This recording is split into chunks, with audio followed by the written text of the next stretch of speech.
Avant la guerre, il produisait glaces, biscuits, guimauves. Son usine à Al-Aris comptait 200 employés et jusqu'à 50 000 dollars de revenus mensuels.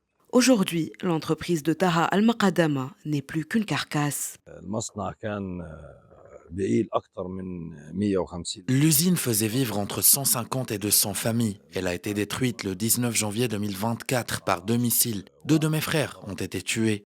واستشهدوا لحظة ما طلعنا منه اثنين من أخوتي. Même combat plus loin dans l'enclave, la boulangerie Hefa tente de se relever. Tariq Ouaïda récupère pièce par pièce le matériel enfui sous les gravats.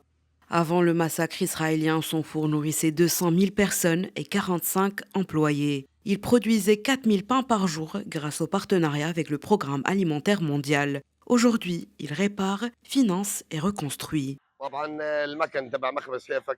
Nous avons trouvé les lieux complètement détruits. Notre matériel a été retrouvé sous les décombres du bâtiment où se trouvait la boulangerie. À l'aide de méthodes primitives et d'outils simples, les décombres et les débris de la maison ont été retirés des lieux et nous avons pu récupérer le matériel que vous voyez ici.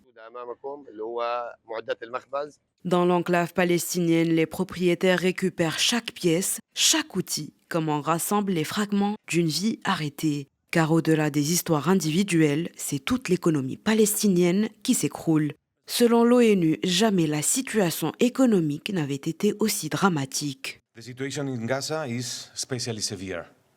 Gaza is going through the fastest and most damaging economic collapse. La situation à Gaza est particulièrement grave. Gaza connaît l'effondrement économique le plus rapide et le plus destructeur jamais enregistré. En 2024, son PIB s'est contracté de 83% par rapport à 2023, après une autre forte baisse l'année précédente. Le PIB par habitant a reculé à seulement 161 dollars, soit moins d'$1 par jour, l'un des plus bas au monde. Than 50 cents per day, among the lowest in the world. Sur le terrain, la situation n'est pas plus joyeuse. La détresse grandit, les pluies ont submergé les camps de déplacés, les tentes se sont effondrées et la boue est omniprésente. Les habitants crient à l'aide.